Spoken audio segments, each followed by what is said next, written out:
Hello दोस्तों, today exam के YouTube channel पर आप सभी का फिर से स्वागत है। दोस्तों, इस वीडियो में हम सामान्य विज्ञान के 25 महत्वपूर्ण प्रश्नोत्तर समझने वाले हैं जो आपके आने वाले कंपटीशन एग्जाम के दृष्टिकोण से बहुत ही महत्वपूर्ण हैं। अगर दोस्तों आप भी किसी कंपटीशन एग्जाम की तैयारी कर रहे हैं और जनरल साइंस के सवाल याद करना चाहते हैं तो इस वीडियो को आप लास्ट तक जरूर देखें और सभी सवालों को जरूर याद करें।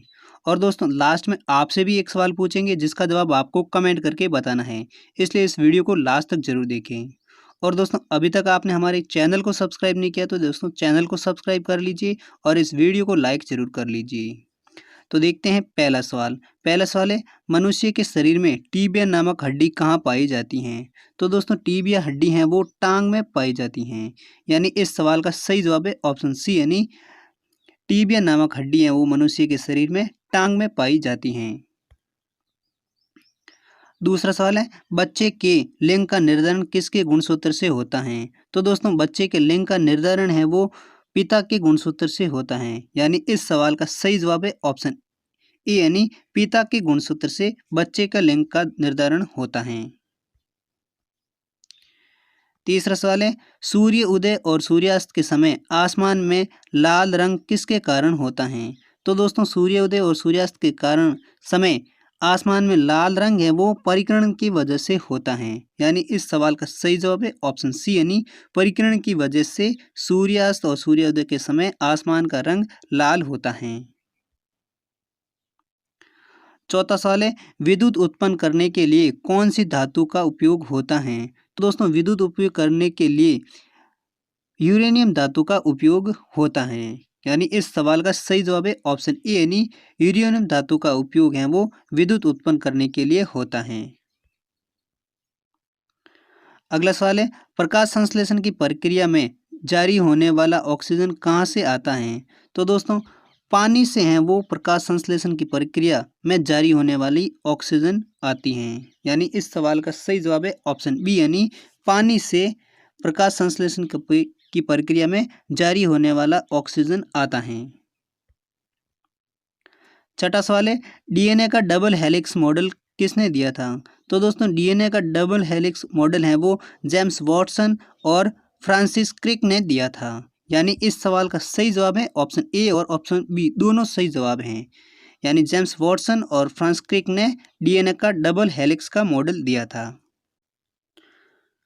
अगला सातवां सवाल है, मतदाताओं के हाथ में लगाई जाने वाली सही कौन सी होती हैं? तो दोस्तों, मतदाताओं के हाथ में जो सही लगाई जाती हैं वो सिल्वर नाइट्रेट सही होती हैं।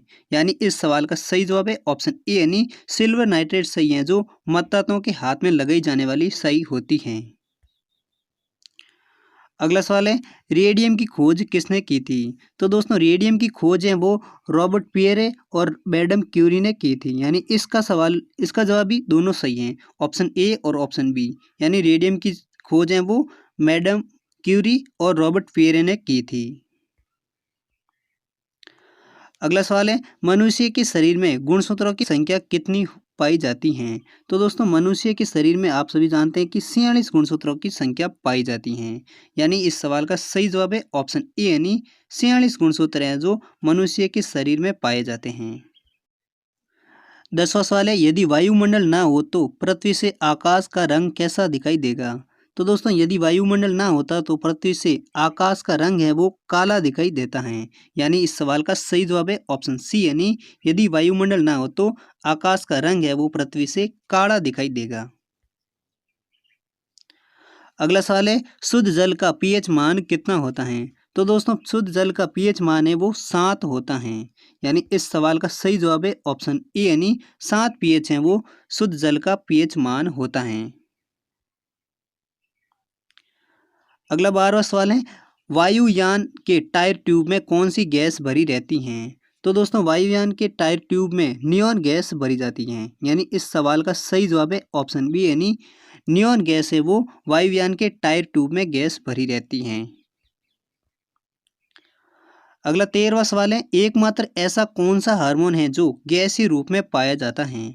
तो दोस्तों, एथिलीन एकमात्र हार्मोन है जो गैसीय रूप में पाया जाता है। यानी इस सवाल का सही जवाब है ऑप्शन ए, यानी एथिलीन एकमात्र ऐसा हार्मोन है जो गैसीय रूप में पाया जाता है।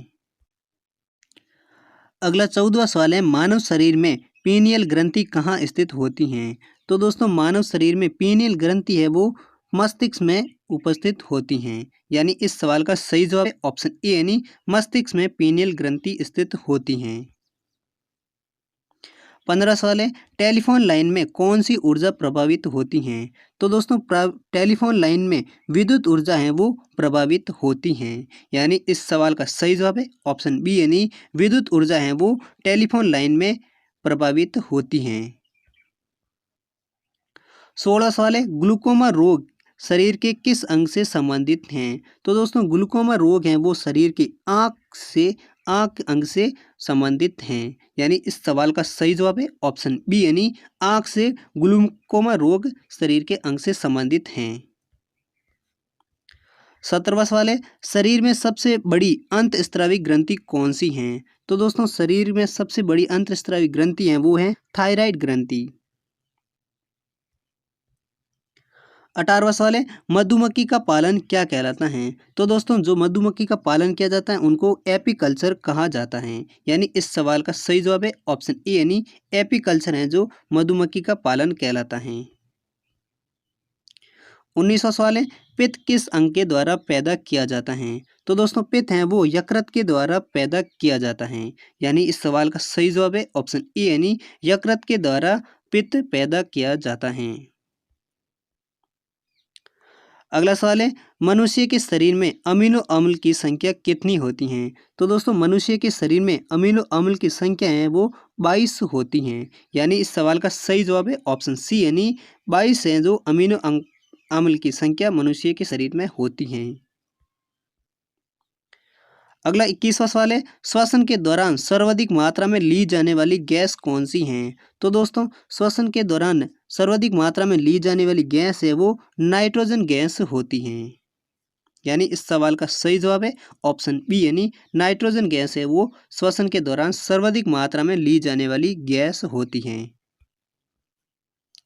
अगला 22वां सवाल है, मोटर वाहनों के धुएं से निकलने वाली सर्वाधिक विषैली गैस कौन सी है?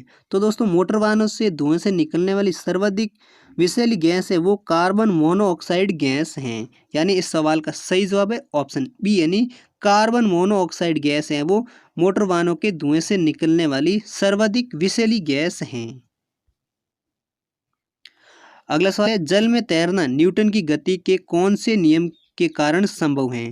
तो दोस्तों जल में तैरना न्यूटन की गति के तीसरा नियम के कारण संभव है। अगला सवाल है, गोबर गैस से मुख्य रूप से क्या पाया जाता है? तो दोस्तों गोबर गैस में मुख्य रूप में मीथेन पाया जाता है। अगला सवाल है, आकाश में बिजली चमकने पर कौन सी गैस निकलती हैं? तो दोस्तों आकाश में बिजली चमकने पर नाइट्रेट ऑक्साइड गैस निकलती हैं। यानी इस सवाल का सही जवाब है ऑप्शन ए यानी नाइट्रेट ऑक्साइड गैस है वो आकाश में बिजली चमकने पर निकलती है। और दोस्तों लास्ट में अब अभ्यास सवाल है जिसका जवाब आपको कमेंट करके बताना है। तो सवाल है, किस विटामिन की कमी के कारण शुक्राणुओं का उत्पादन बंद हो जाता है? तो दोस्तों इनमें से कौन सा ऑप्शन सही है वो आप हमें कमेंट करके ज़रूर बताइए। और दोस्तों इस वीडियो का पीडीएफ लिंक है वो आप हमारे टेलीग्राम ग्रुप से भी डाउनलोड कर सकते हैं जिसका लिंक इस वीडियो के डिस्क्रिप्शन में आपको मिल जाएगा।